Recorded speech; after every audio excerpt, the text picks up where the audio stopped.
Sí, perfecto. Bueno, vamos a ver si esto soporta. En principio no debería haber problema. Muy bien, como les decía, entonces vamos a comenzar. Les doy muchas gracias a todos por estar aquí. Vamos a hablar sobre las bases sólidas del arte y la ciencia del coaching. Va a ser una conferencia de aproximadamente 1 hora. Y lo primero que necesito para poder basarme en esto es que me contesten en el chat a la siguiente pregunta que aparece ahora en pantalla. ¿Qué es para ustedes el coaching? Y no estoy pidiendo una definición completa, no estoy pidiendo una definición exhaustiva sobre lo que es el coaching, sino conceptos que ustedes creen, bien, acompañamiento, entrenamiento, guía, ¿qué más?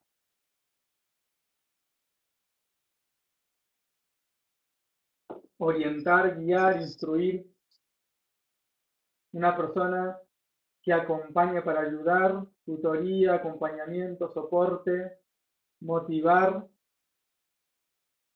disciplina, asesoría. Las respuestas son tan grandes que algunas no las puedo llegar a leer por la rapidez con la que van, pero muy bien. Eh,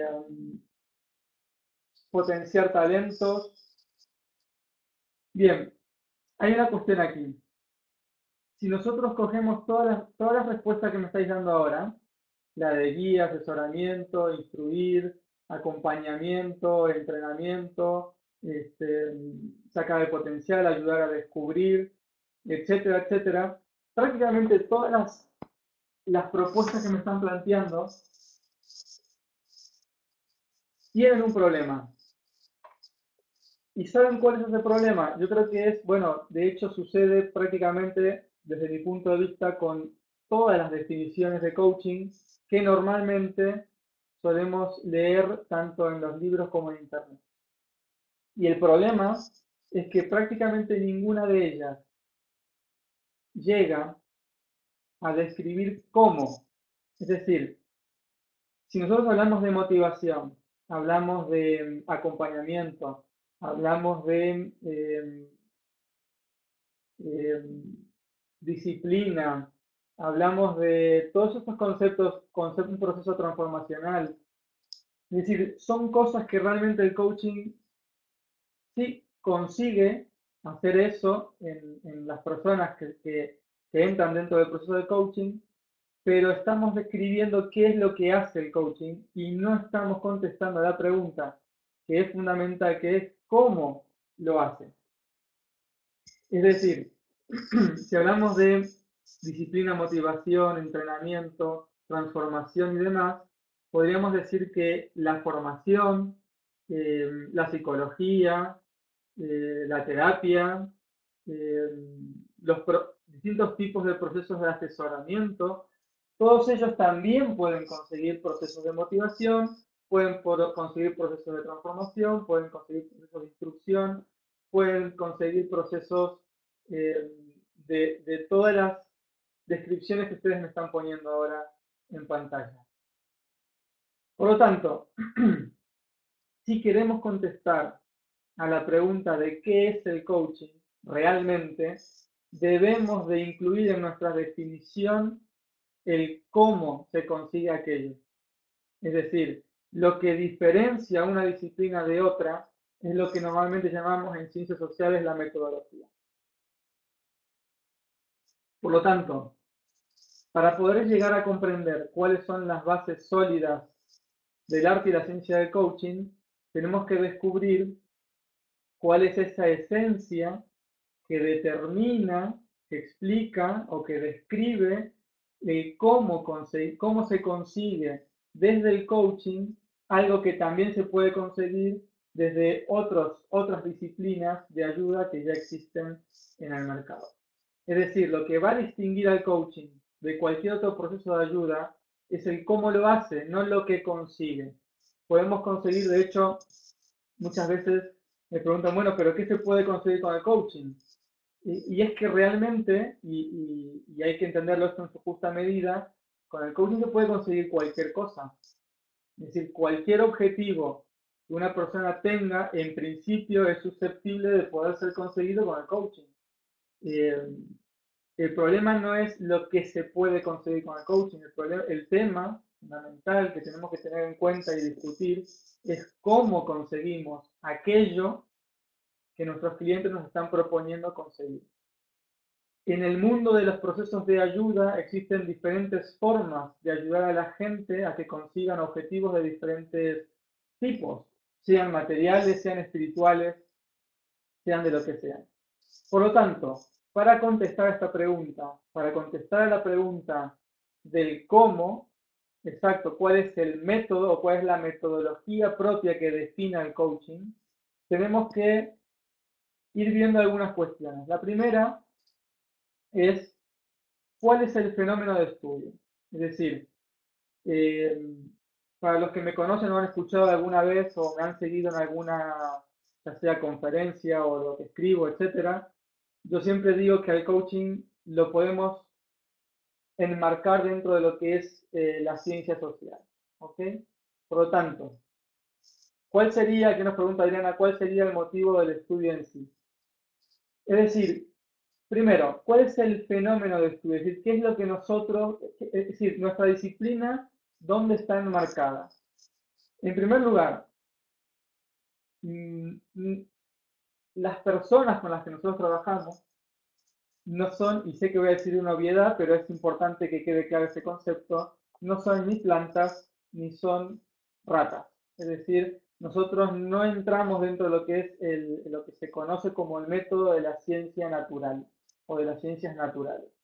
En el mundo de las ciencias naturales, en el mundo del reino animal, en el mundo de las plantas, de las piedras, lo que se estudian son fenómenos muy sencillos. La física, la biología, estudian fenómenos que realmente son sencillos. ¿Por qué son sencillos? Porque uno a través de la observación puede determinar cuáles son ciertas variables que además de poder determinar cuáles son constantes. Uno puede saber de una planta qué es lo que sucede con el nutriente, con la luz solar y cómo se comporta la planta en función de ciertas variables.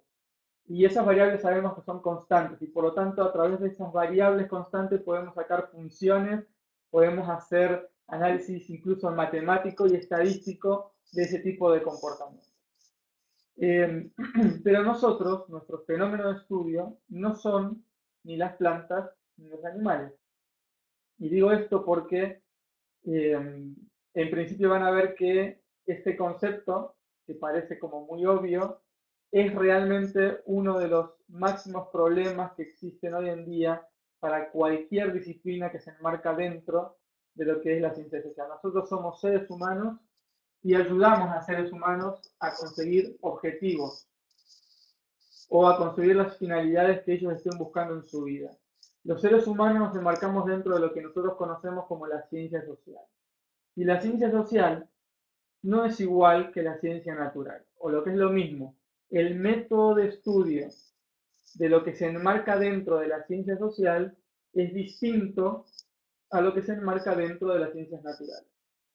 Las ciencias sociales son, como les pongo en pantalla, estudiamos fenómenos complejos, no estudiamos cosas donde las variables son conocidas y además son constantes, sino todo lo contrario. Estamos estudiando fenómenos complejos que tienen que ver con ideas. ¿Se cortó? ¿O solamente le ha ocurrido a dos personas? Díganme si me están escuchando el resto.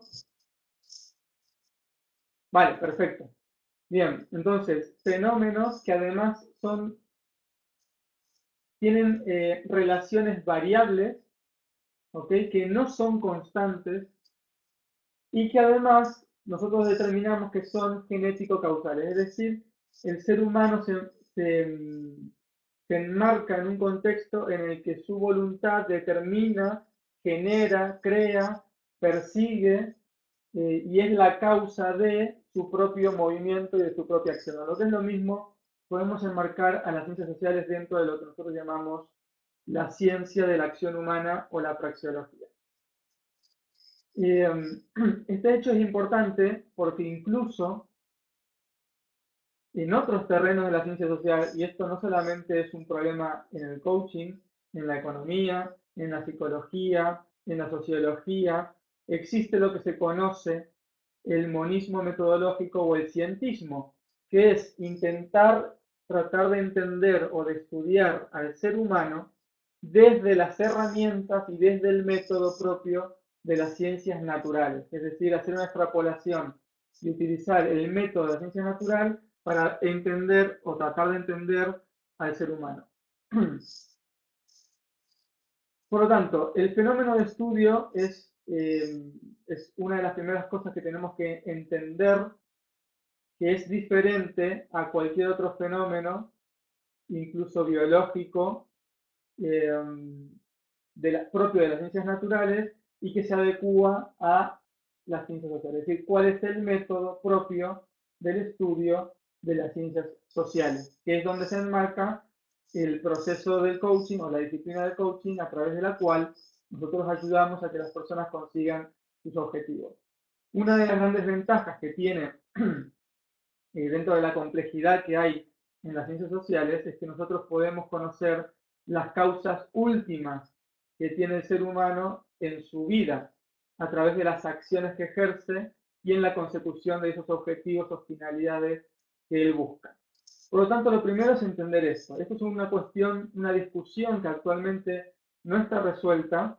El cientismo, es decir, la mezcla o la confusión entre los métodos de estudio de las ciencias sociales y naturales existe, como les digo, en la economía, en la psicología. En psicología se estudia al ser humano como si fuera una rata. En economía se realizan estudios econométricos o estadísticos como si los seres humanos fueran o existiera una relación constante de variables que uno puede manipular y puede controlar y llevar a término en función de sus propias ideas. Y son una cuestión de discusión metodológica que, que la traigo aquí para que ustedes la tengan en cuenta y que les digo es una cuestión que aún sigue en discusión.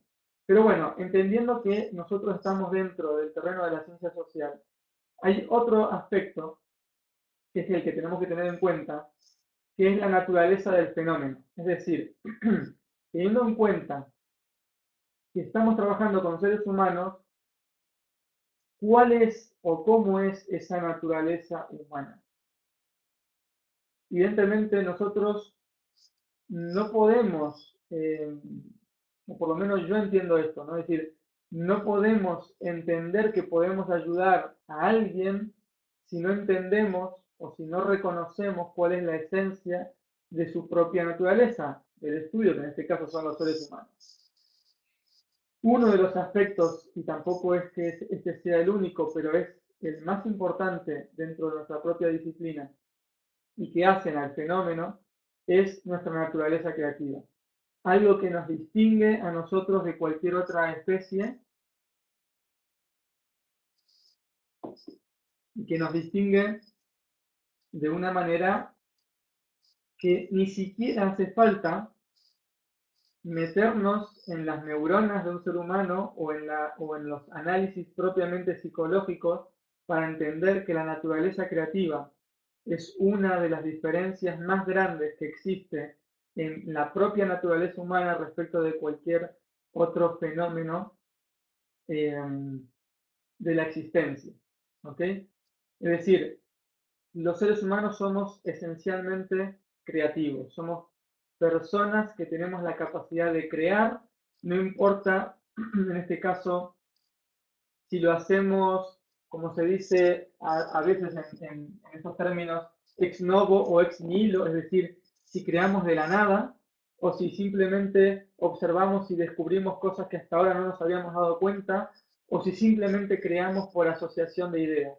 El concepto es, o lo importante es reconocer que una de las esencias más importantes que define y que determina a nuestra naturaleza es la creatividad. Por lo tanto, tenemos un fenómeno de estudio que es la ciencia social y tenemos una naturaleza del fenómeno que es la creatividad. A partir de aquí, entonces, Les voy a proponer 3 campos de estudio. Y vamos a ir viendo cómo de estos 3 campos de estudio que son propios para el análisis de cualquier disciplina dentro de la ciencia social, vamos a poder ir descubriendo ese cómo que pusimos ahí arriba, ¿ok? Y que va a responder a la pregunta de qué es realmente el coaching, que es lo que nos tenemos, nuestro objetivo con esta ponencia, ¿sí? A la vez, presentar las bases sólidas que harían o que hacen a esta disciplina. ¿Cuáles son estos campos de estudio? El primero es el histórico, es decir, vamos a intentar reconocer, vamos a hacer un análisis muy breve, vamos a marcar unos hitos históricos en la historia de la humanidad que han entendido implícita o incluso a lo mejor no de manera deliberada del todo o no de manera sistematizada, si esto es algo que ha ido evolucionando a lo largo de la historia de la humanidad, pero que han reconocido esa naturaleza creativa que nos hace esencialmente distintos y que es la que nos permite poder movernos en la vida, es decir, poder actuar de manera más eficiente o más eficaz y así aumentar nuestro nivel de vida, nuestra calidad de vida o nuestra felicidad. El primer hecho histórico que todos reconocemos, que todas las líneas del coaching reconocen, es la mayéutica de Sócrates. Bueno, vas a ver, Marcelo, sobre eso deberíamos discutir. En realidad, eh, vamos a ver uno de los hitos que efectivamente hay base en la psicología, pero cuando lleguemos al punto y tengamos el panorama general, si tenemos oportunidad, vamos a dejar para poder discutir o contestar preguntas a lo que uno pueda tener. Yo sé que todo lo que estoy diciendo puede generar muchas preguntas, ¿no? Pero bueno, intentaré en primer lugar exponer la idea y luego vamos a ir respondiendo cada una de ellas. El primer hito histórico está en la mayéutica, en Sócrates, ¿ok? Y decía, esto lo reconocen todas, todas las líneas o escuelas de coaching reconocen, eh, algunas más o menos conscientes, pero reconocen que en Sócrates podemos entender que hubo un inicio de lo que hoy se conoce como coaching, aunque evidentemente no tiene nada que ver con lo que nosotros hacemos hoy en día, ¿no? Después de tanto tiempo.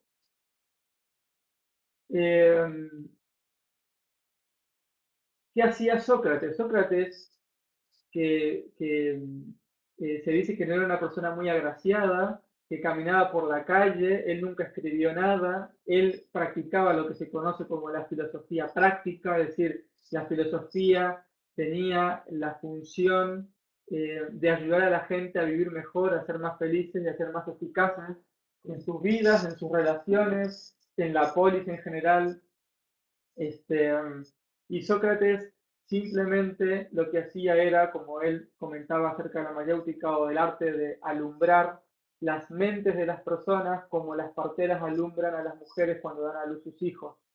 Es decir, alumbrar intelectualmente o psicológicamente, él le llamaba alma, a lo que nosotros podemos llamar hoy psiquis, alumbrarla de una manera muy concreta, que es cuando él reconoce que él no sabe nada y que él lo que hace es ayudar a sus discípulos o a la gente a la que viene a consultarle a que ellos descubran por sí mismos la verdad. Lógicamente, Sócrates creía en la verdad absoluta, creía que a través de las redefiniciones conceptuales que uno pudiera tener, lo que hoy podríamos llamar un mapa mental, una revisión de esos mapas mentales y conceptuales, uno podría acercarse cada vez más a una mejor definición y por lo tanto acercarse a esa verdad que él creía que era absoluta. En el punto es independientemente de la creencia en la verdad absoluta que Sócrates tenía,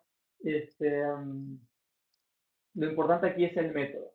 El método mayéutico es un método en el que Sócrates consigue alumbrar en los otros su propio conocimiento o desarrollar el propio conocimiento que ellos llevan o que pueden llegar a conseguir, a descubrir, sin que él sepa nada, sin que él transfiera sus propias ideas a sus discípulos. Por lo menos esta idea, es una idea que en teoría es lo que Sócrates hacía. Otra cosa es lo que él realmente hacía. Cuando uno lee los diálogos de Sócrates, puede encontrarse con que a lo mejor él no respetaba lo que él mismo decía que hacía, pero en principio él decía que hacía esto y por lo menos procuraba hacerlo de esta manera. Eh,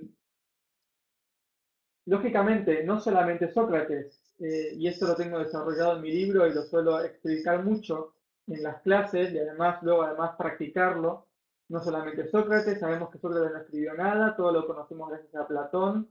Platón nos enseñó realmente cómo es el proceso de aprendizaje, el proceso de aprendizaje creativo propio de la naturaleza humana, cómo pasan esas personas de un estado de inconsciencia, de ceguera, en aquella caverna o a oscuras, viviendo una realidad ficticia que no es lo que realmente es, y cómo a través de un proceso filosófico las personas llegan a conocer, a aprender y a descubrir la realidad o la verdad, aquel mundo de las ideas que él le llamaba. Es decir, y no solamente Platón, sino luego Aristóteles, que puso en tierra todas esas ideas de procesos de cambio, de aprendizaje y de creatividad, cuando explicaba cómo a través de la acción uno consigue el hábito y el hábito lleva a la virtud y la virtud a la felicidad. Es decir, todos estos conceptos ya estaban latentes en la escuela griega.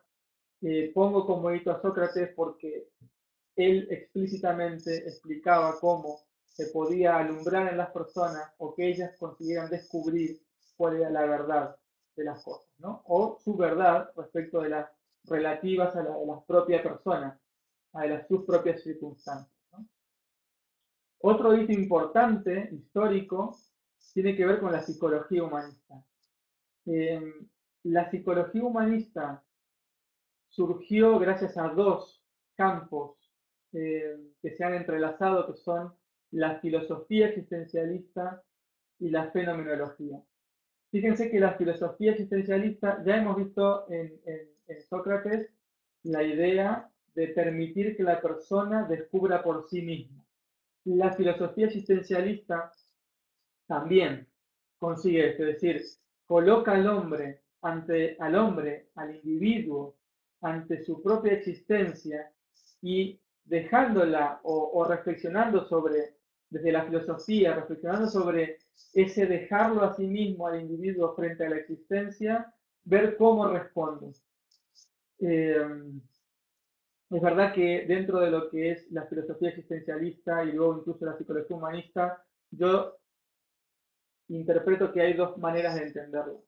Hay una manera muy oscura, hay una manera confusa e incluso irracional de entender el existencialismo, y hay otra manera de entender el existencialismo e incluso la psicología humanista que ha clarificado y que ha llegado a comprender ciertas cuestiones propias de nuestra naturaleza humana y creativa, y que tienen que ver con entender esa libertad natural que cada individuo tenemos y que nos lleva al concepto de responsabilidad natural, ¿ok?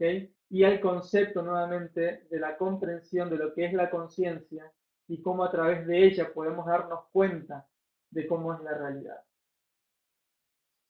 Si unimos la filosofía existencialista, aquella que nos enseñó el concepto de que nosotros como seres creativos que somos en términos amplios, tenemos la capacidad de darnos cuenta de las cosas y a partir de ahí poder responder o hacernos cargo de las circunstancias que nos rodean, eh, la unimos a la propia metodología de la fenomenología de Husserl.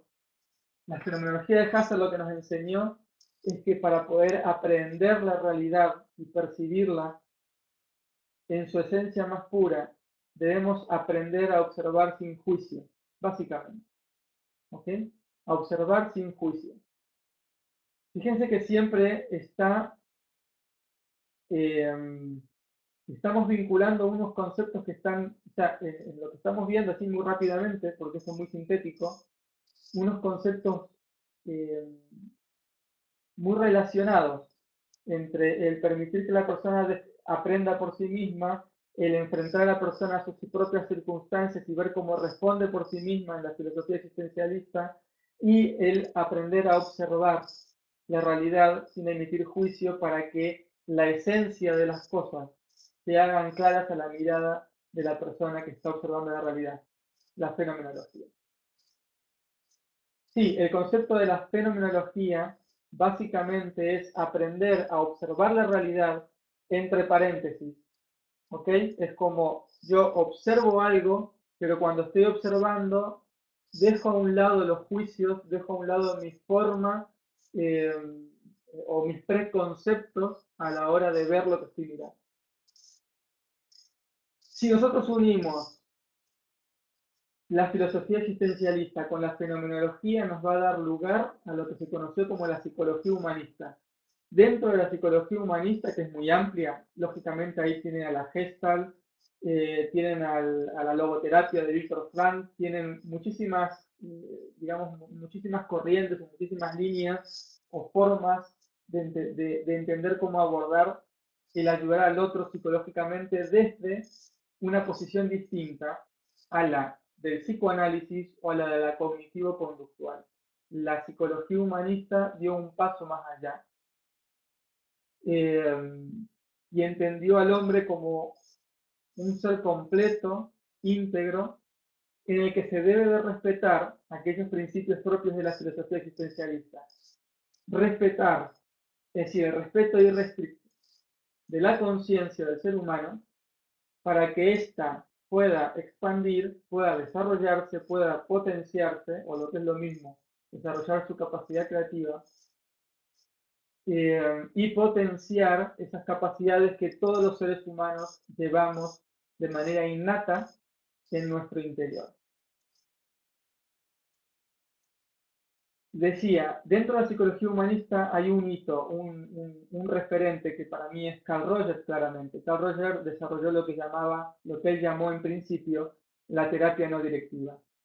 En la terapia no directiva, él lo que hacía era un proceso de ayuda psicológico donde sin emitir juicios, utilizando un método fenomenológico y haciendo de espejo de su cliente, sin transferir conocimiento ni experiencia a sus pacientes, que él empezó a llamar clientes, conseguía que estos se desarrollaran, descubrieran salidas, descubrieran soluciones por sí mismos.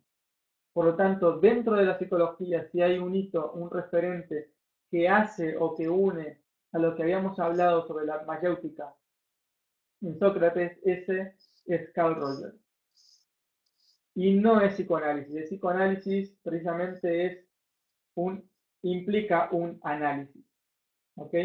La psicología humanista, sobre todo en el caso de Carl Rogers, con la terapia no directiva, lo que hace es simplemente escuchar, espejar, es decir, hacer de espejo del cliente y que éste descubra por sí mismo a través del ejercicio de la toma de conciencia cuáles son las soluciones que él encuentra en su vida. Pero aquí no termina el asunto, estamos en los años 50, 60, un poco más adelante, en los años 70, a mediados de los años 70, el siguiente hito que hacen ya a lo que hoy conocemos como coaching, o que fue, desde mi punto de vista, el más importante referente respecto de lo que es la esencia del coaching, fue Tim Gallwey. Tim Gallwey desarrolló lo que conocemos como el juego interior. Y el juego interior, ¿por qué tiene tanta repercusión? Porque Tim Gallwey consiguió algo que hasta ese momento, desde mi punto de vista, la psicología humanista no había conseguido, y hasta el día de hoy muy poca gente ha conseguido ver y entender. Y es que Tim Gallwey consiguió describir, descubrir y demostrar, las tres cosas, la relación que hay entre la toma de conciencia o el ejercicio de la creatividad humana y el desempeño. ¿Okay?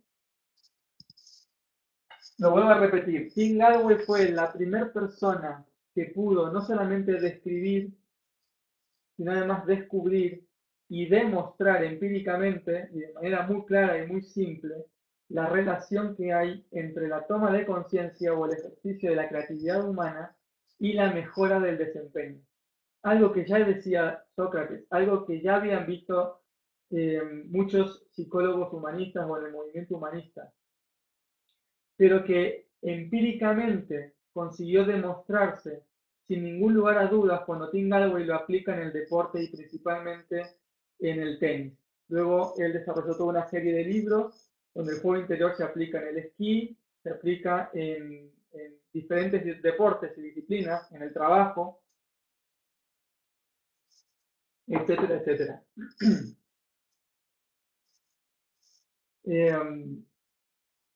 Pero él, digo, insisto, consiguió demostrar esa relación que hay entre la toma de conciencia, la capacidad creativa que tiene el ser humano y la mejora del desempeño.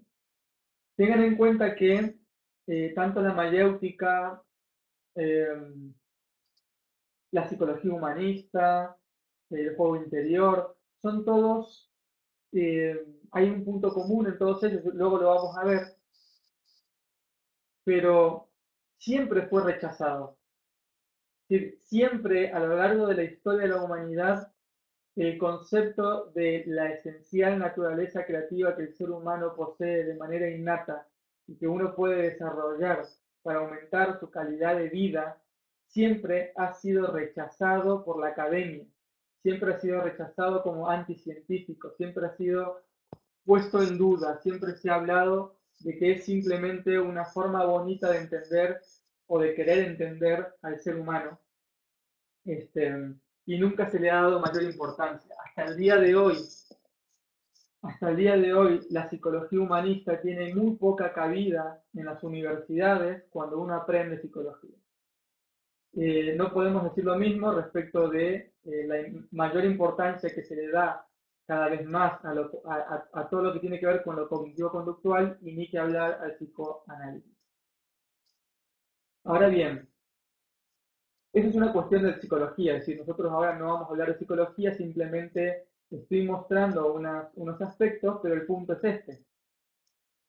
Es cierto, es cierto que el coaching tiene una referencia del mundo de la psicología, sí es cierto, pero no es menos cierto que la referencia que tenemos como coaches de la psicología es de aquella parte de la psicología que siempre y de manera sistemática ha sido rechazada por la academia o por el mainstream de lo que es el estudio de la psicología en sí mismo. Es decir, parece ser que esto es como que se ha dado vuelta la tortilla. Hoy en día el coaching es, es un terreno de interés para la psicología, a pesar de haber sido rechazado sistemáticamente a lo largo de la historia, porque ha conseguido y está consiguiendo resultados que a lo mejor la propia disciplina no estaba pudiendo conseguir, o bien reconoce por fin que hay un aspecto del ser humano, una fase, un área del ser humano que estaba poco explorada desde la psicología, más centrada en lo patológico o en las enfermedades, cuando los seres humanos tenemos la capacidad de poder desarrollar unas habilidades, unos conocimientos innatos, tácitos, eh, y que no por ello dejan de ser científicos, ni mucho menos.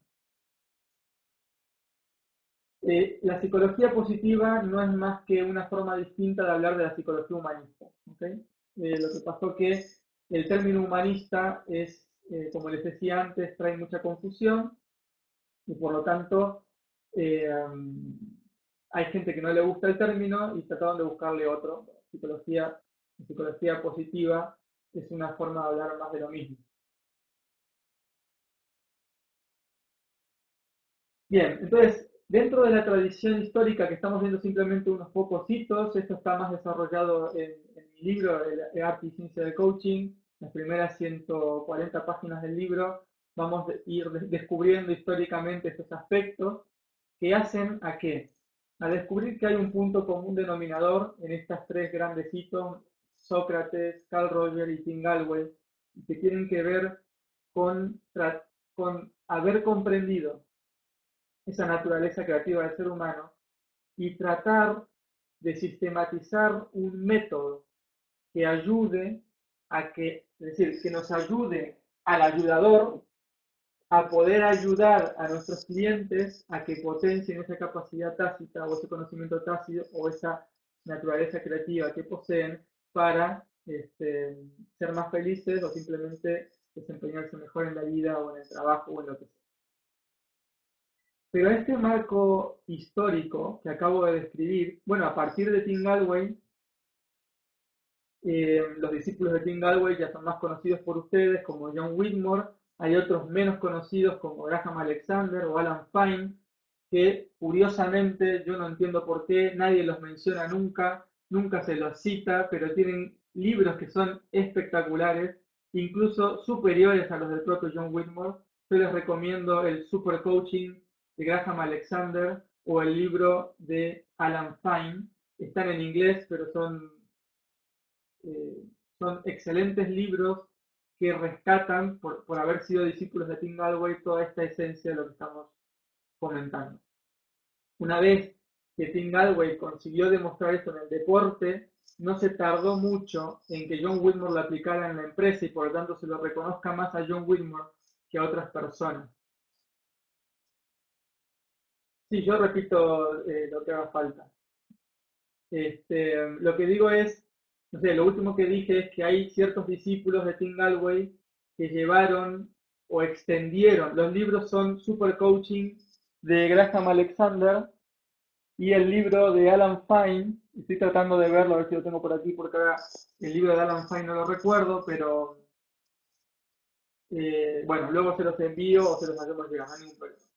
Si ustedes ponen Alan Fine y ponen coaching en Google, lo van a ver. Él tiene un libro y es muy bueno. El de Super Coaching de Graham Alexander es muy bueno. Yo creo que es superior con creces al de John Whitmore y es desconocido, curiosamente, algo que a mí me llama mucho la atención, prácticamente desconocido, por lo menos en el mundo hispano en el que nos movemos nosotros, incluida España. Ahora les decía, bueno, a partir de ahí ya llegamos nosotros, ¿no? Si todos ustedes, todos los que estamos aquí vivos y que estamos aprendiendo de esto, y esto es un punto importante, el marco, es decir, metodológico del cual vamos a hablar, por el momento estamos viendo los campos de estudio, el primero es el histórico, ahora viene el teórico y luego el ético, todavía está en desarrollo, ¿ok? Eh,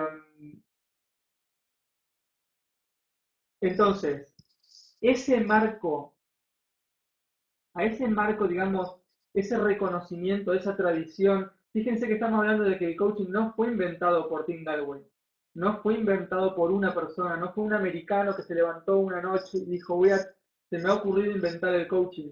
Es un proceso evolutivo y espontáneo a lo largo de la historia de la humanidad, que ha tenido poca repercusión por cuestiones que no vamos a discutir ahora porque sería extendernos y hablar en detalle sobre algunos aspectos propios de nuestra civilización, ¿no? de la humanidad en sí misma, pero que siempre y sistemáticamente ha sido rechazado. Esto que nosotros estamos descubriendo en la historia y que tiene que ver con potenciar esa capacidad creativa que es propia de la naturaleza humana y que enmarca dentro de lo que es esencialmente dentro de la ciencia social, necesita un marco teórico, ¿ok? Y ese marco teórico nosotros lo vemos. A ver, esperen que se me quedó bloqueado el ratón. Nosotros lo vemos en los siguientes puntos. En las siguientes tres intersecciones para desarrollar un marco teórico del coaching. ¿Okay? El primero son los principios. Hay ciertos principios en el coaching que no podemos ir en contra de ellos. Yo quiero que estos conceptos queden claros. Yo sé que me están escuchando personas interesadas en adentrarse en el mundo del coaching, personas que son coaches, personas que llevan mucho tiempo o personas que llevan menos, pero todo lo que estoy diciendo creo que vale para cualquiera de nosotros. Es decir, esto es algo en permanente estudio y de investigación. Los principios del coaching nos marcan, los principios son conciencia básicamente, la conciencia y la responsabilidad. ¿En qué sentido? nosotros entendemos que dentro del marco teórico, lo que hacemos con nuestros clientes es que ellos se den cuenta de, o tomen conciencia, o expandan su conciencia, ¿ok? Que se den cuenta de, que actúen de manera creativa, que descubran nuevas maneras. Es todo lo mismo, son distintas formas de decir lo mismo. Y esto implica, lo que voy a decir ahora, espero que se quede grabado, un respeto irrestricto de la conciencia de nuestros clientes, un respeto irrestricto de la naturaleza humana y más esencial de la persona que yo tengo enfrente. O lo que es lo mismo, cualquier proceso que yo realice en un proceso de coaching en el que altere el estado de conciencia de mi cliente o en el que interfiera o en el que procure yo de alguna manera meterme o manipular o tocar o, o, o trabajar la conciencia del otro de manera deliberada, es un acto impropio de nuestra profesión. Esto es, por eso los principios son tan importantes, el principio teórico de la conciencia. La conciencia es aquel aspecto que podríamos decir incluso que es sagrado de cada uno de nosotros, ¿ok? Y que mientras nosotros tengamos el menor nivel de interferencia en ella, aquella podrá desarrollarse de mejor manera. O lo que es lo mismo, sí, no manipular y no entorpecer el proceso creativo que nuestros clientes, ya sean grupos o empresas, están desarrollando. El segundo es la responsabilidad. El segundo es la responsabilidad. Y está relacionado con el primero. Es decir, en la medida en que yo respeto la conciencia del otro, no interfiero, no abuso ni manipulo al otro, ni hago ninguna práctica que pueda ir en contra de eso que es sagrado en el otro, entonces permito que esa persona actúe de manera responsable. O lo que es lo mismo, si yo a una persona le digo lo que tiene que hacer, esa persona no está actuando de manera responsable, va a hacerlo porque se lo dije yo. Y los resultados van a recaer sobre mí, no sobre él. ¿Okay? Esto es dicho ya de manera más simple, aunque las cosas no siempre son tan simples, para que lo entendamos.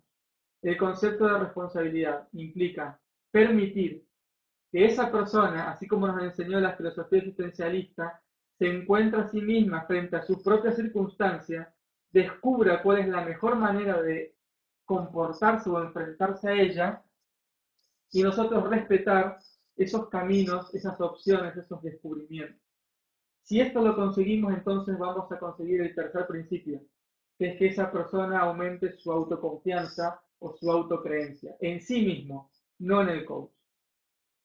Esto es el primer concepto teórico. El segundo, vamos a ir un poco más rápido, son las competencias. Es decir, ¿qué competencias necesita un coach ejercer para conseguir esto, para respetar estos principios que hacen a esa esencia que habíamos descubierto desde el punto de vista histórico? Pues miren, es verdad que hay asociaciones que definen 9, 7, 11, 15 competencias como fundamentales o principales.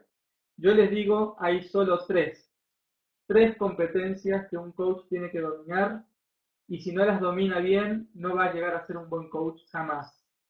O lo que es lo mismo, si dominas estas tres competencias que te voy a decir ahora, entonces las 9, las 7 o las 11 que puedan proponer cualquier asociación, las vas a estar cumpliendo indefectiblemente. Y son las siguientes. La primera es prestar atención. Prestar atención con la observación y con la escucha. ¿Okay? Lo que yo llamo una observación y una escucha fenomenológica, es decir, una observación y una escucha sin juicio.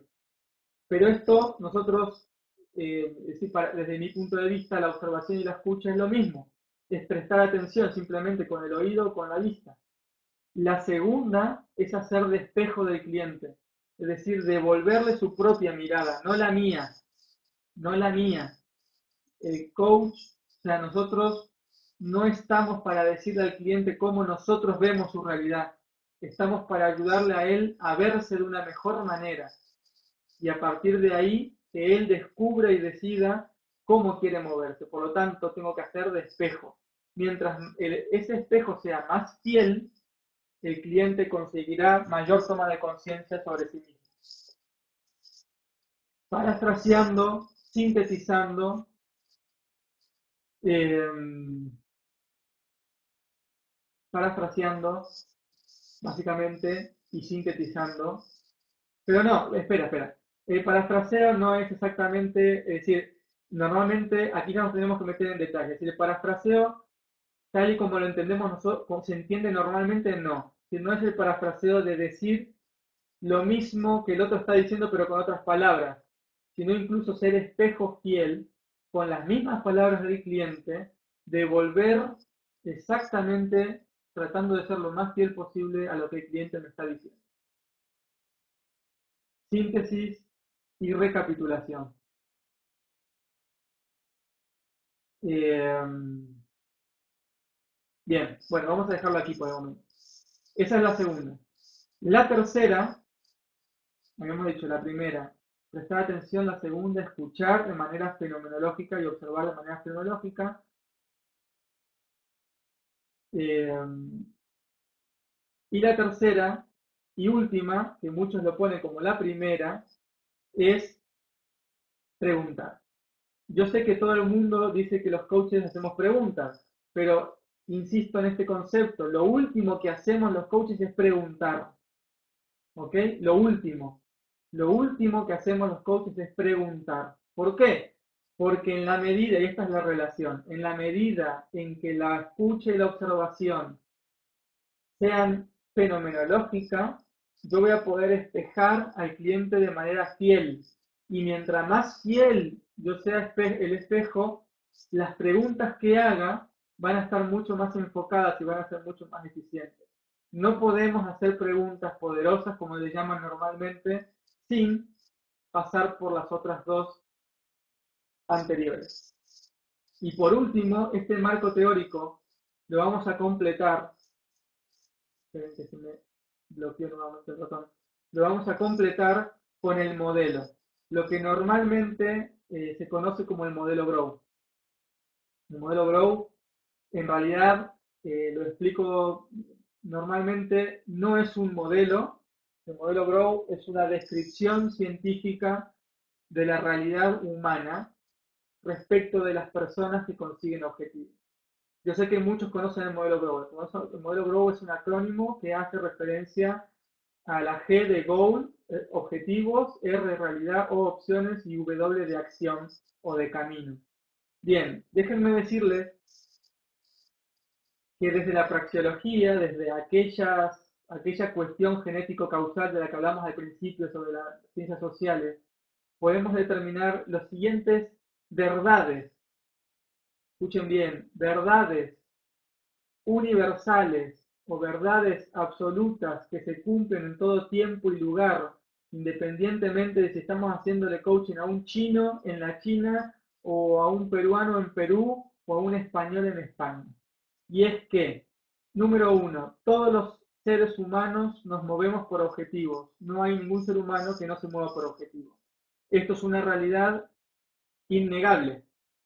Cualquiera de ustedes que diga, no, Leonardo, hay personas que no consiguen objetivos o que se mueven sin objetivos, él mismo ya está consiguiendo un objetivo o procurando conseguir un objetivo que es contraargumentar mi posición. Por lo tanto, no hay manera de salir de esta posición. Es decir, todos los seres humanos nos movemos por objetivos, sean más o menos inconscientes, pero todos lo hacemos así. Es decir, todos nos movemos, todos actuamos porque entendemos que vamos a estar, después de la acción, en un estado de mayor satisfacción o beneficio. Si no, nos quedaríamos como estamos. Segundo, todos vivimos una realidad, la R del modelo Grow. Todos vivimos en un espacio-tiempo que hace a nuestra circunstancia. Fíjense, aquí tienen otra analogía. Yo puedo estar enfrente de mi cliente, pero nunca en su lugar. No puedo ocupar el espacio mismo que ocupa ese lugar. Sí, vamos a intentar dejar un espacio de preguntas y respuestas. Para el final yo sé que hay mucho, pero estoy condensando este, todo el marco que hace a nuestra profesión y lógicamente aquí podemos discutir mucho y hablar mucho, ¿no? Sigo, es decir, nosotros podemos estar enfrente a un cliente, pero nunca ocupar su lugar. La segunda verdad es que hay una realidad, es decir, negar que existe una realidad es negarse uno a sí mismo, o negar que uno está hablando desde una posición que forma parte de una realidad. Por lo tanto, es decir, lo vamos a poder decir de otra manera más genérica. No existe la posibilidad de justificar, por lo menos de manera racional, y que lamentablemente para muchos es la única manera de poder entender lo que nosotros entendemos que es verdad, el relativismo. Es decir, aquel que dice todo es relativo, ¿ok? Está haciendo una afirmación.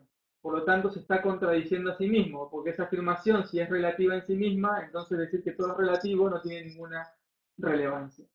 Pero bueno, volviendo al punto, existe una realidad y esto es innegable, ustedes viven la suya, yo vivo la mía, y es una realidad que nadie puede cubrir por otro.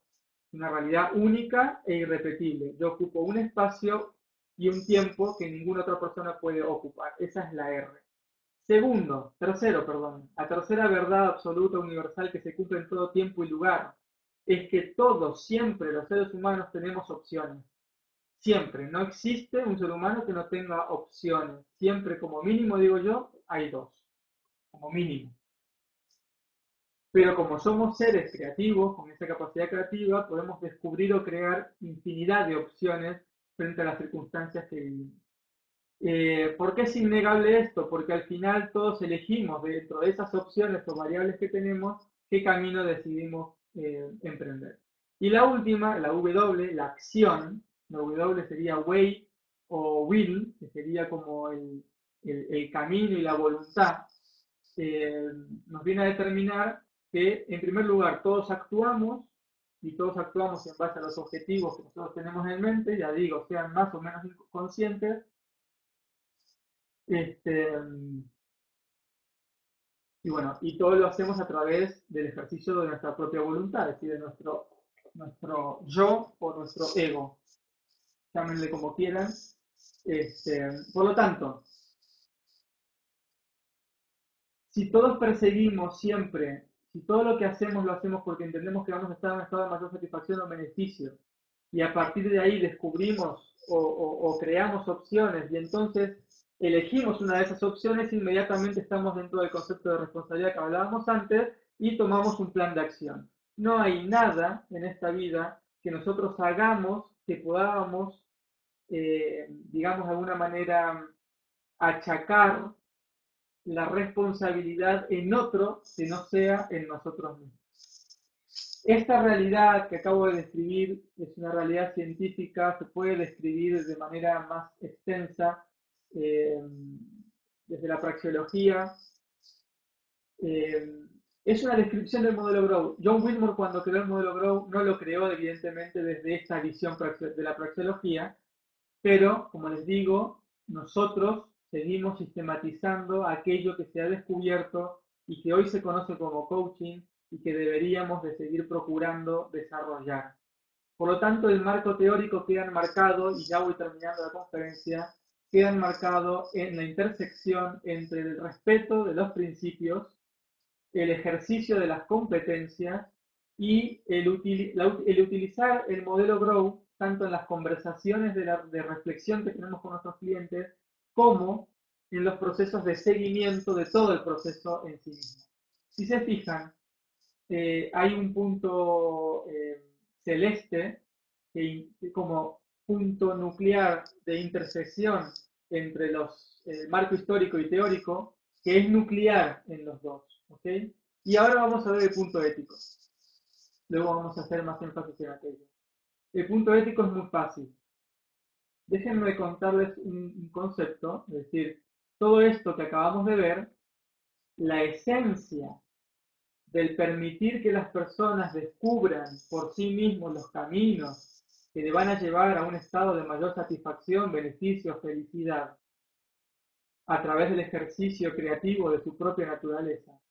Nosotros lo podemos cumplir solo si ejercemos y respetamos los principios de la conciencia y la responsabilidad, si ejercemos las tres competencias de prestar atención, de despejar y de preguntar, y si lo hacemos en base a un modelo que sabemos que cumplen todas las personas, y preguntamos e indagamos sobre los objetivos, la realidad, las opciones y las acciones.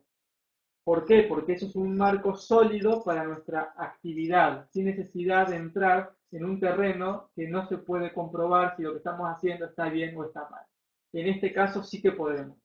Toda esta teoría nosotros la podemos y la debemos de ejercer con individuos en el one-to-one, con grupos o con equipos en las relaciones o con los sistemas en las organizaciones, y esto hace a lo que yo considero que es la ética. ¿Sí? Es decir, yo tengo que aplicar de manera práctica con individuos, equipos o sistemas lo que acabamos de describir, que responde al marco teórico y a la esencia de ese desarrollo evolutivo y espontáneo de lo que yo entiendo que es el coaching y que ahora vamos a ver más adelante. El concepto vital de la ética es, y esto me gustaría que quede claro, yo discúlpenme que me pase un poco del tiempo, pero para mí pues, siempre es un privilegio poder contar estas cosas, tener un micrófono y tener gente que esté dispuesta a aprender y a conocer ese tipo de cosas, ¿no? Entonces, el principio es el siguiente: no hay entidad regulatoria capaz de poder definir qué es lo que hay que hacer para que la profesión se mueva en un terreno ético. La ética es una cuestión personal que solo puede practicar el coach, ¿ok? Y que él tiene que tener los principios muy claros. Es decir, lo digo de otra manera. Cuando uno está teniendo sesiones de coaching con una persona, lo hace a puertas cerradas. Hay confidencialidad. No importa si es un individuo, un equipo, o está trabajando con un sistema, al final todo se reduce a conversaciones confidenciales con individuos para que ellos tengan ese espacio de poder desarrollar de manera creativa su capacidad.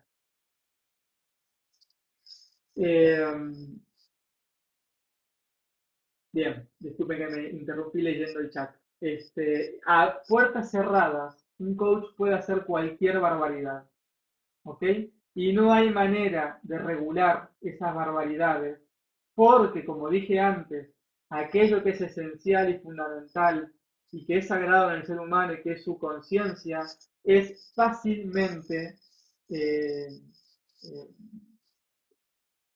fácilmente manipulable o fácilmente intervenida, incluso en personas adultas, y uno, es decir, un tercero o un organismo sería prácticamente incapaz de poder saber qué es lo que está ocurriendo en esa sociedad.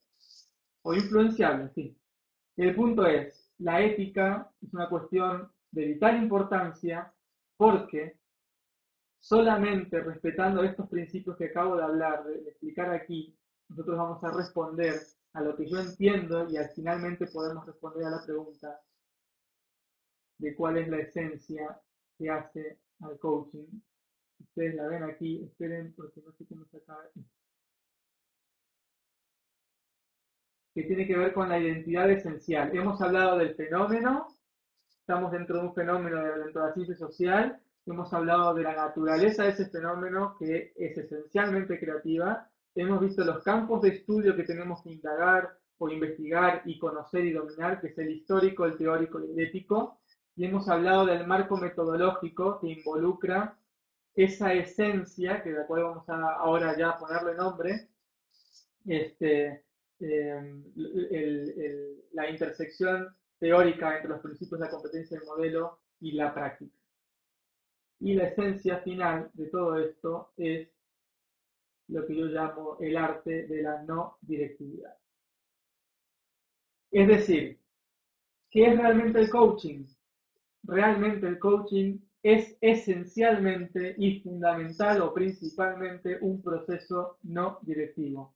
¿Qué quiere decir esto? Un proceso en el que el coach no dirige, no juzga y no transfiere ni conocimiento ni experiencia a su cliente, sino que tiene la capacidad, porque fue entrenado para eso, de poder escuchar y observar de manera fenomenológica, de poder espejar al cliente su propia realidad y situación y a través de preguntas conseguir que potencie, desarrolle, descubra, cree esa capacidad creativa que le va a llevar a conseguir y desempeñarse mejor en cualquier labor, ya sea en el deporte, en el trabajo, en la empresa, en la familia, en las relaciones personales, etcétera, etcétera.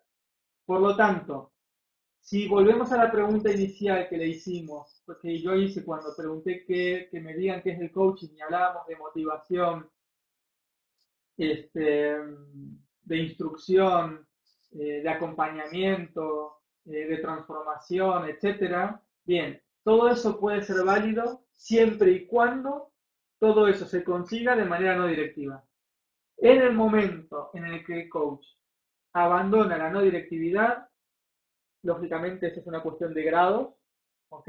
Podemos llegar, si la cuestión de la no directividad no es eh, directividad y no directividad blanco o negro, hay una cuestión de grado aquí, se puede ser más o menos directivo, pero la cuestión es que en el momento en el que el coach abandona, desde el punto de vista teórico, la no directividad, automáticamente está interfiriendo en la conciencia del otro, está impidiendo que se desarrolle el máximo potencial creativo del otro y está entrando en un terreno que no le es propio y además de, como siempre digo, digamos, todo este marco que acabo de presentar, que yo considero que son las bases sólidas del arte y ciencia del coaching, tiene que ver con un marco metodológico coherente, lo que acabo de explicar es coherente con la historia, la teoría y la ética, un marco metodológico eficiente, porque en la medida en que uno lo cumple puede comprobar empíricamente cómo se desarrolla ese conocimiento tácito que todos llevamos innato, la capacidad creativa del ser humano, y además ético.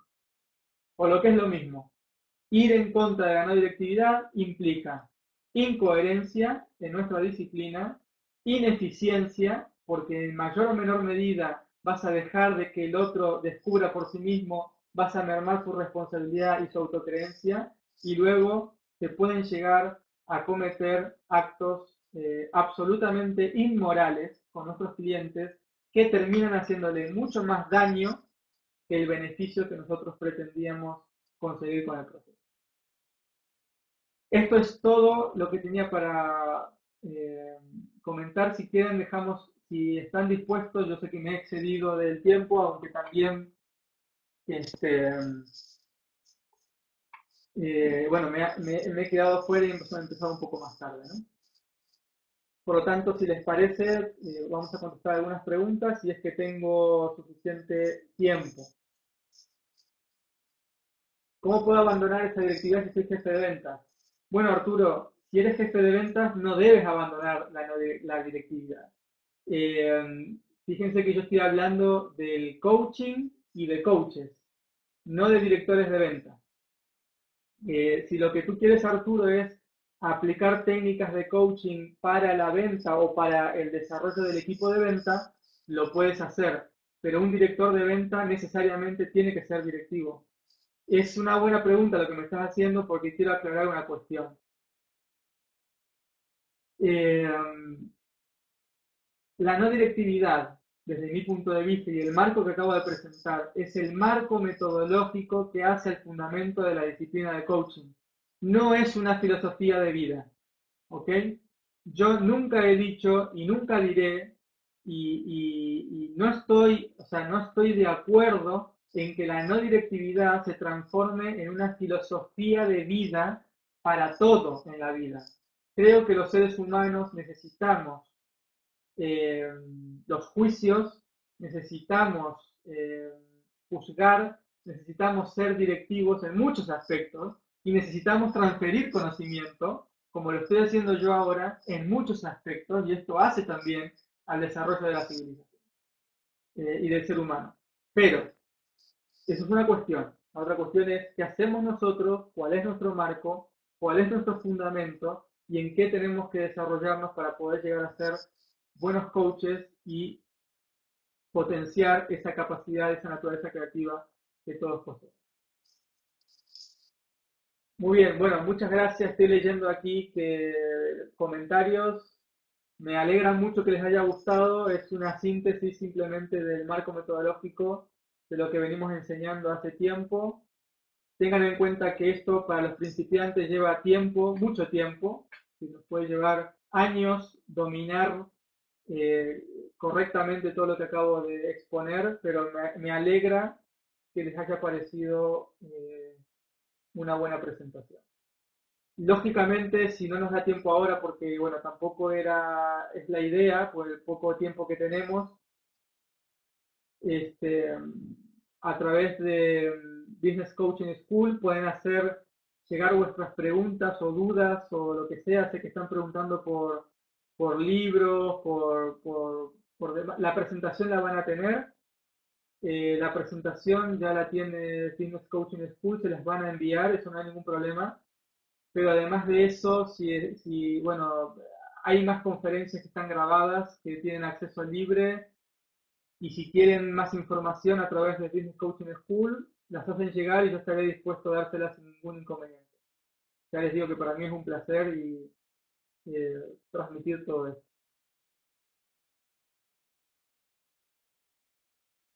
El email se los envían ellos ahora mismo.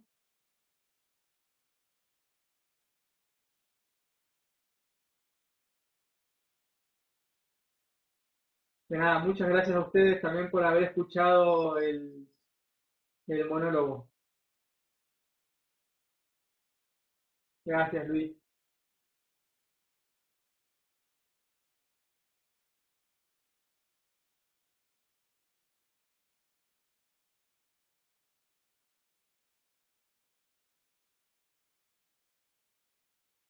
Saludos a Paraguay, Julián.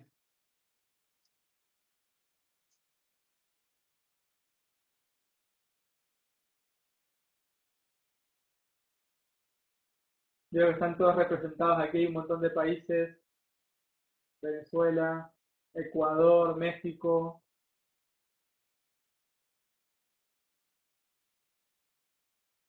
Se puede ser, el problema es que es cuando uno es capacitador y coach a la vez, a ver, a la vez en el mismo tiempo y momento, no. Eso va a producir cortocircuito en la propia relación y lo que tú estás esperando conseguir en la persona, ¿no? Lo que sí puedes siempre es generar o crear procesos en los que puedas integrar las dos cosas, pero en diferentes momentos y incluso convenientemente por diferentes personas. Hay muchas preguntas que se me escapan, ¿eh? Eh, Conmigo pueden contactar de cualquier manera, ya les digo, a través de Business Coaching School o simplemente entrando a la página web. Ahí les deja Verónica los datos y cualquier cosa que necesitéis lo podéis hacer a través de ellos. Eh, no, José, para nada. No necesitas saber PNL para ser coach. Eso podríamos dedicar una conferencia entera de una hora a explicarlo. Yo soy consciente de que en muchos programas de coaching se incluye la PNL casi como algo imprescindible. Precisamente en la formación que nosotros ofrecemos, por lo menos en la que yo ofrezco, siempre digo que no hace falta y además yo prefiero que no se mezcle la PNL con el coaching.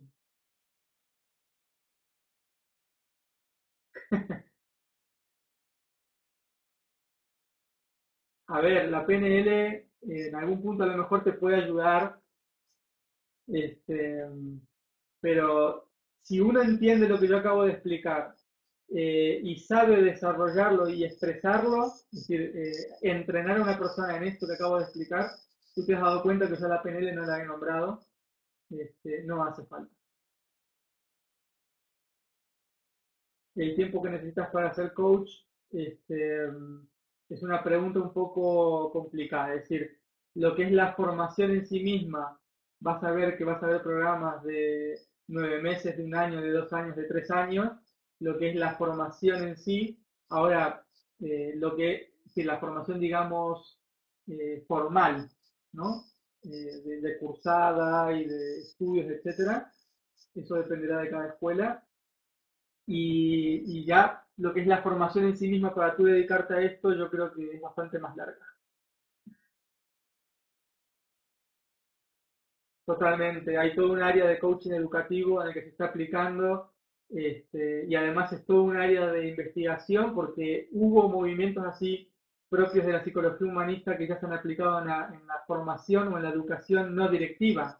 Es decir, incluso hay escuelas en las que los niños aprenden sin programas en los que se les, digamos, estipulados sobre lo que tienen que aprender. Por lo tanto, hay todo un campo en el coaching educativo, tanto a nivel, digamos, de educación infantil como a nivel universitario, donde también se están aplicando procesos de este tipo. Y además que conozco cercanamente, ¿no? Hay procesos de coaching no directivos que se están aplicando en universidades este, con egresados, ¿no? Universitarios.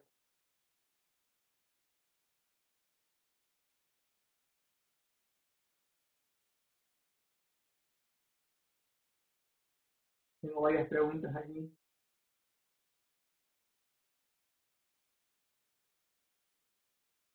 Bueno, las instituciones públicas no es el lugar más apropiado, Carlos.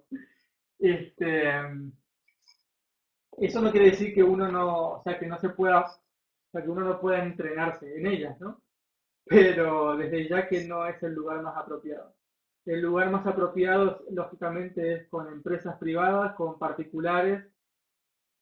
Yo creo que la mejor manera de empezar es haciendo coaching one-to-one, coaching uno a uno, dominar las competencias, dominar el modelo, tener supervisión, gente que experta en esto que te pueda guiar en el proceso que estás siguiendo. Es muy fácil en coaching este, cometer el error de que uno, de pensar de que uno ya sabe o pensar de que uno lo está haciendo mal cuando las dos cosas pueden ser contrarias a lo que uno está pensando. Por lo tanto, hay que dominar muy bien todo este modelo.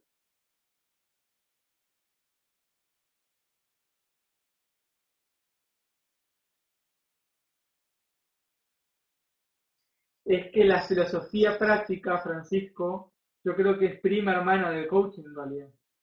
Eh, Lo que ocurre es que lo que hoy se conoce como filosofía práctica, o lo que podemos leer, por ejemplo, en el famoso libro de Más Platón, menos Prozac de Lov Marinov,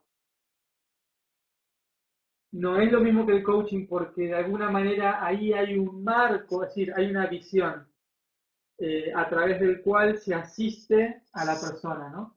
Que esa visión tiene que ver con todas las diferentes corrientes filosóficas que han existido hasta ahora en la humanidad. La diferencia está en que el coach no tiene una visión del mundo, ni utiliza visiones del mundo de otros, sean filósofos o psicólogos o lo que sea, sino que simplemente parte de la propia visión que tiene la persona y desde esa misma trabaja.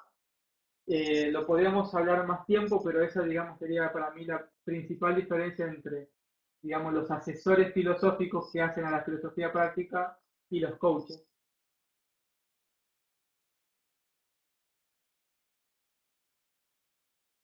Arturo, lo que sucede es que, además, a ver, yo podría darte material que no tiene que ver con el coaching, que tiene que ver con comportamiento organizacional respecto de los equipos. Ahora, si tú realmente quieres desarrollar el rendimiento de tu equipo desde el coaching, entonces, eh, yo para poder darte información o para poder realmente ayudarte, a ver, las técnicas en sí mismas, Carlos, las tienes y serían el desarrollo de lo que yo brevemente he expuesto ahora en una hora. Esto implicaría formarte como coach. Eh, de lo contrario sería, te lo voy a decir de otra manera, si tú quieres potenciar la capacidad creativa de individuos, grupos y empresas, lo mejor es que te formes como coach, aunque lo quieras hacer dentro de tu propia empresa. Eh, y a partir de ahí, tú mismo podrás definir y utilizar diferentes tipos de herramientas o métodos para poder conseguir, incluso llevar esto a términos mucho más amplios de lo que puede ser un simple equipo. Y de esto hay ejemplos, a lo mejor eh, no tanto desde el propio proceso de coaching, pero sí desde procesos de liderazgo que tienen la misma filosofía, ¿no?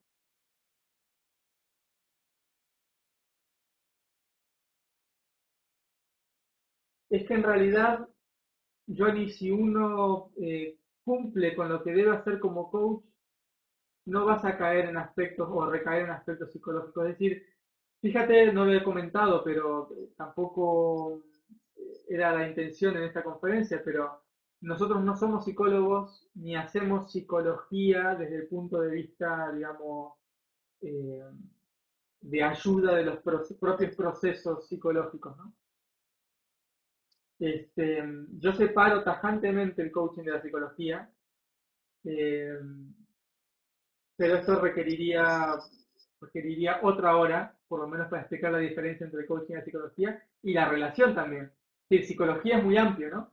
Por lo tanto, yo entiendo que el coaching, como estoy reconociendo con la psicología humanista, ha bebido de eso, ¿no? Pero nosotros no hacemos los procesos, no hacemos psicoterapia, no hacemos terapia, no somos psicólogos y mucho menos psiquiatría ni nada parecido. Nosotros más bien somos, aunque esto claro, no lo va a compartir todo el mundo ni todas las escuelas de coaching, eso también daría para otra conferencia, porque no todos los coaches entienden el coaching de la misma manera, este, y por lo tanto ahí también tendríamos inconvenientes, ¿no? En el reconocimiento. No, puede haber coaching interno perfectamente, aunque siempre va a ser más idóneo un coach externo, por todos los vicios que puede tener y todos los problemas de confidencialidad, de mapas mentales, de referencias, de juicios, etcétera. Los coaches internos suelen, obviamente que existen, y además yo promuevo de que existan, pero lógicamente un coach externo va a ser más eficiente.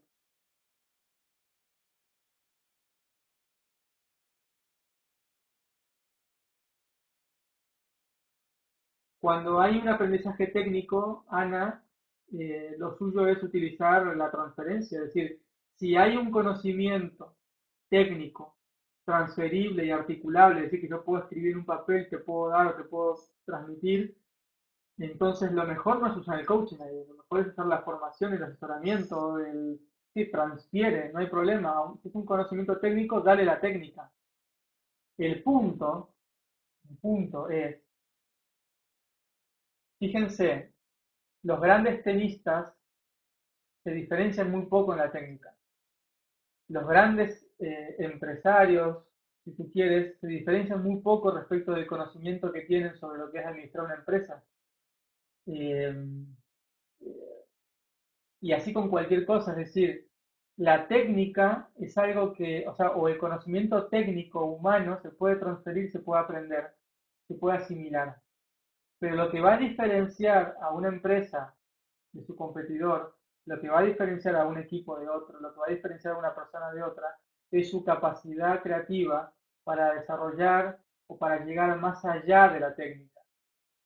Y como cuando uno aprende un instrumento, eh, a todos nos enseñan básicamente la misma técnica para tocar un instrumento, son las mismas notas, los mismos diapasones o las mismas teclas. Y nos dicen cómo poner las manos y cómo poner el cuerpo y cómo... Vale. Pero una vez que dominas la técnica, ¿quién es el que va a destacar? Es aquel que creativamente haga con el instrumento aquello que otros no pueden hacer o hacen de manera distinta, que hacen de manera única e irrepetible. Y aquí tú lo puedes ver claramente en la música, cuando en realidad la música es casi pura matemática, ¿ok?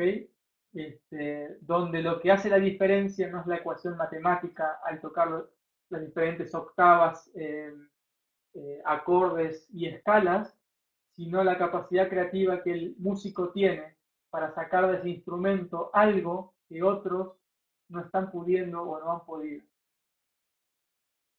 Eh, por lo tanto, gracias por la pregunta porque también nos ayuda a enfocar un poco el punto, ¿no? El punto donde realmente se enfoca el coaching. Y estoy diciendo, el coaching no sirve para todo, sirve para esto. Y esto es fundamental dentro de los procesos de desarrollo. ¿Okay?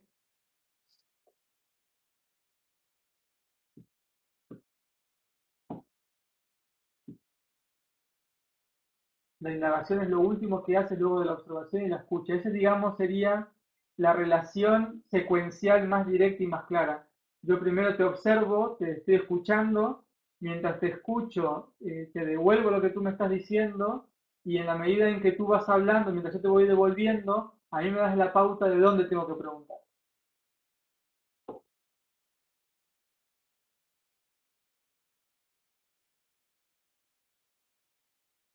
Bueno, nos hemos pasado ya media hora de lo que habíamos propuesto como conferencia. Sé que todavía están aquí presentes, hay más de 120 y tantas personas, pero yo tampoco quiero ocuparles el tiempo que tengan previsto. Les recomendar una sesión de coach. Ahí no sé, Andrés, lo que me estás preguntando. No sé si me puedes preguntar de otra manera.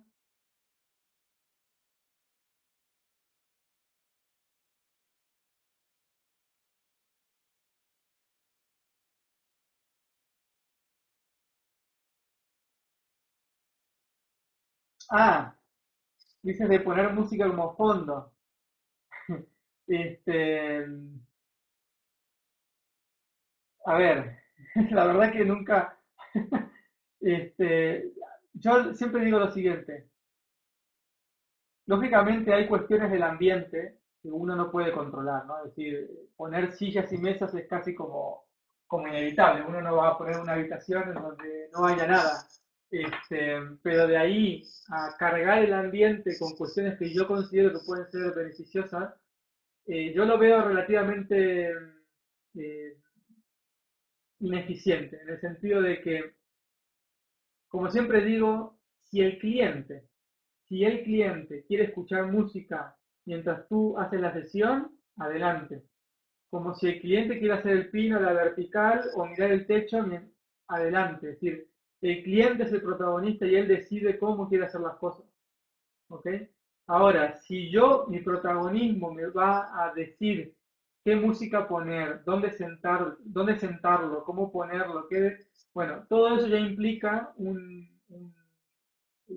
justamente transgredir uno de los principios que estábamos hablando al principio, ¿no? Principios de respetar la individualidad y la forma de entender del otro. Entonces es una técnica para, digamos, simular vaciarse espera que se me va la pregunta.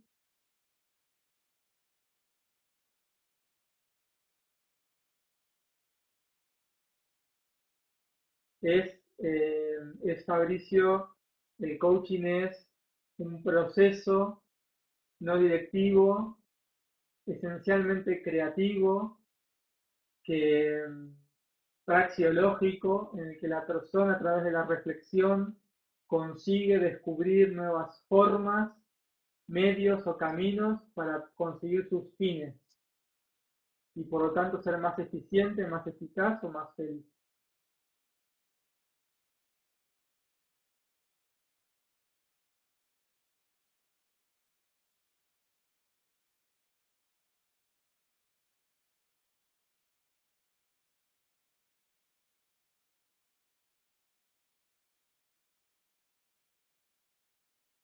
Bueno, yo José te recomendaría primero que nada que leas, sobre todo porque está en español, el libro de John Whitmore Coaching, eh, cómo potenciar o desarrollar el rendimiento de las personas. Últimamente se tradujo como coaching directamente John Whitmore. Yo creo que es un excelente libro para comenzar. También les recomiendo el libro de Tim Galway, El juego interior del tenis, sobre todo ese libro que fue el primero que escribió, que también está disponible en español. Este, y lógicamente mi libro, Arte y Ciencia de Coaching, que además, si no lo quieres comprar porque el libro físico está agotado y solamente se vende en PDF en ediciones pasadas, puedes leerlo online gratuitamente.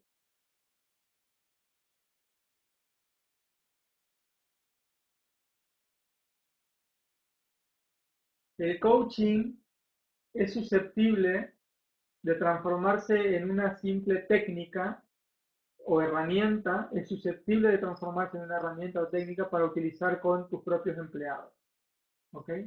O lo que se dice normalmente, dirigir a las personas con un estilo en el que la participación del otro esté eh, por encima de la dirección y del control. Esto es algo que en realidad ni siquiera es nuevo. Ustedes, si quieren, investiguen sobre el liderazgo de Ricardo Sembler. Ricardo Sembler y la empresa Semco en Brasil. No sé si aquí había alguien de Brasil, creo que sí. Si ustedes investigan, van a ver que él precisamente lo que hizo en su empresa, y no solamente en la suya, fue desarrollar un tipo de gestión dentro de la compañía en la que los empleados eligen cómo tienen ir vestidos, eligen cuánto van a cobrar, deciden qué horas van a trabajar, las reuniones pueden asistir cualquier persona en cualquier momento, sin importar, las puertas están abiertas, las oficinas son abiertas también, no tienen despachos, etcétera, etcétera, etcétera. Es decir, esta persona de manera intuitiva desarrolló un sistema de liderazgo que hoy en día está revolucionando el management. El Ricardo, exactamente el libro de Sembler, Contra la Corriente. Este, y fíjense que no solamente fue eficiente porque eh, eh, pasó de 4 millones de facturación a 35 millones, multiplicó sus fábricas por 6, de 3 a 6, de 200 empleados o 100 empleados que eran, pasaron a 800. Y en época de crisis en Brasil, cuando las ventas bajaron un 40% y 800 empresas quebraban al mes en Brasil, Semco sobrevivió y se mantuvo con una media del 23% de crecimiento durante 30 años. Es decir, este hombre realmente ha hecho una revolución. Lo que pasa es que mucha gente no lo conoce o es todavía bastante desconocido. Y además de eso, hay mucho escepticismo respecto de todas estas cuestiones. Es decir, hay escepticismo. Yo entiendo que aquí muchos de ustedes están interesados en lo que estoy hablando y por lo tanto hay ya una predisposición a entenderlo. Pero desde el minuto uno, desde que yo me pongo a hablar sobre la creatividad humana, ya hay críticas y pegas a todo lo que estoy planteando y por lo tanto esto uno lo tiene que ver y lo tiene que vivir, lo tiene que experimentar, lo tiene que reconocer para poder creer en esto y luego poder aplicarlo.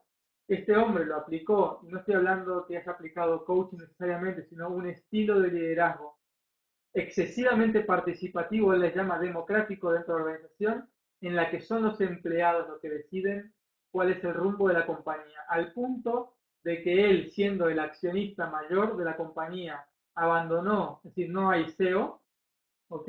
Y él simplemente asiste esporádicamente a algunas reuniones. Estamos hablando de un caso extremo de análisis que hoy en día hace poner los pelos de punta a todos los académicos de gestión de empresas a día de hoy, ¿no? Y además un ejemplo vivo de lo que es lo que se llama la compañía I o el modelo I de organización. Pero además, no solamente le sirvió a él, perdonen que bueno, es que claro, si me preguntan yo de aquí no me voy, es que no solamente le sirvió a él, él dijo, bueno, pero esto sirve solamente para mi compañía y solamente en Brasil y tal. Desarrolló escuelas que siguen este principio de participativo que ya llevan 7 años. Ahora creó un hotel en el que también, con el mismo principio, un hotel de lujo que está funcionando muy bien. Ha invertido y está desarrollando procesos de inversión en bolsa. Es decir, y no solamente él, hay otros, si quieren también les puedo mandar otras empresas que están desarrollando lo mismo. Ahora no me acuerdo el nombre de esta persona, este, pero bueno, hay ejemplos varios de todo esto que estamos hablando esencialmente. Bueno, David, eso requiere no de 1 hora, requeriría de 8 o 9 horas para contestarte, pero podríamos hacerlo, evidentemente no ahora, ¿no? se puede generar un estilo de liderazgo basado en los principios que acabo de exponer del coaching. El ejemplo es Ricardo Sembler, ya se los digo, y lean sobre él y lo van a ver. Y luego hay otros que están haciendo procesos de asesoramiento, pero en base a estos mismos principios. Personas que, que han reconocido que el asesoramiento y la consultoría tradicional no sirven o están dejando de servir en el mundo actual en el que vivimos, donde los trabajadores del conocimiento ya son el día a día y la evolución y el desarrollo del conocimiento va a unas velocidades abismales. No hay casi prácticamente capacidad para poder transferir el conocimiento que se va creando y mucho menos poder ponerlo a prueba. Llega un punto en el que las personas te dicen, si quieres ayudar a alguien, cállate y escucha. Estas son palabras de este consultor que ahora no recuerdo el nombre, pero luego ya se los diré cuando me venga a la mente.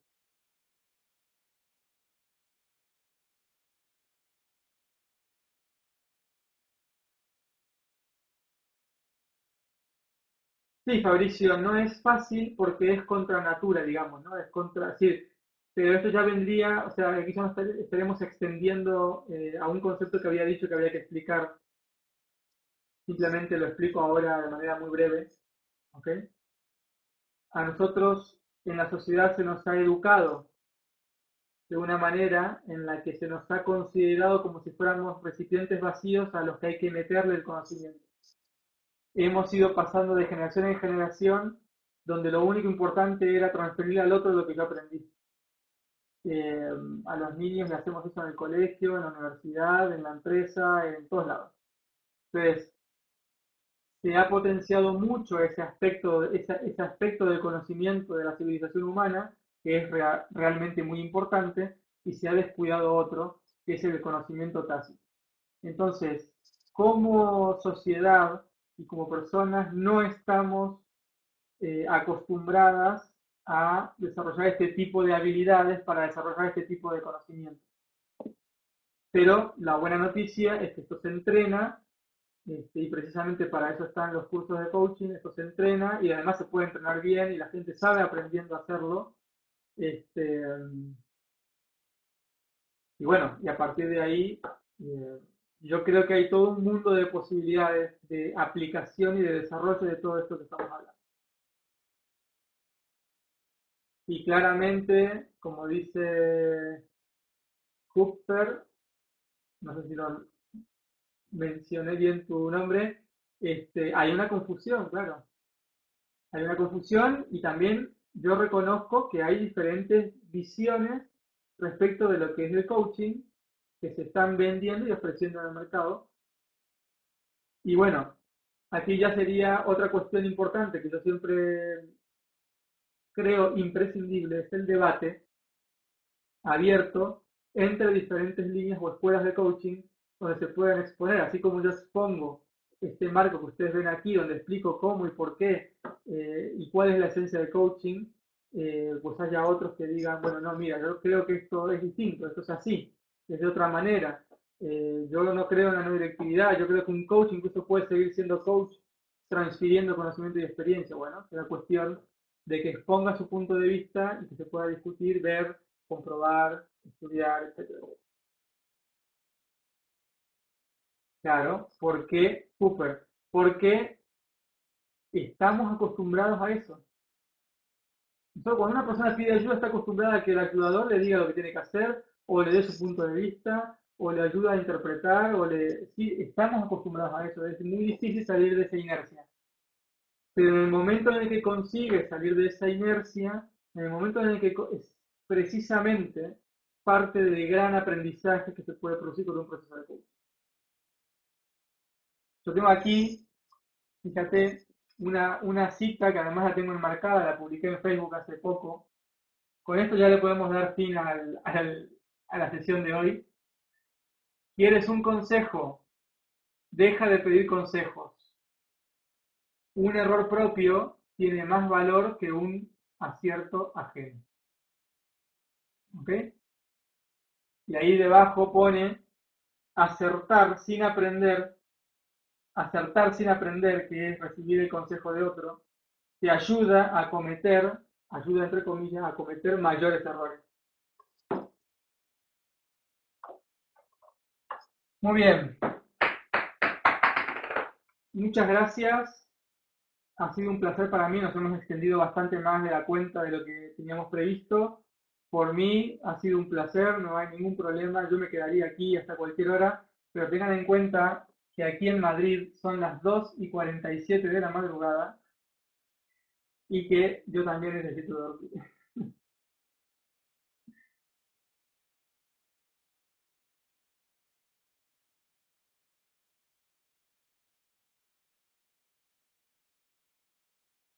Un saludo para todos.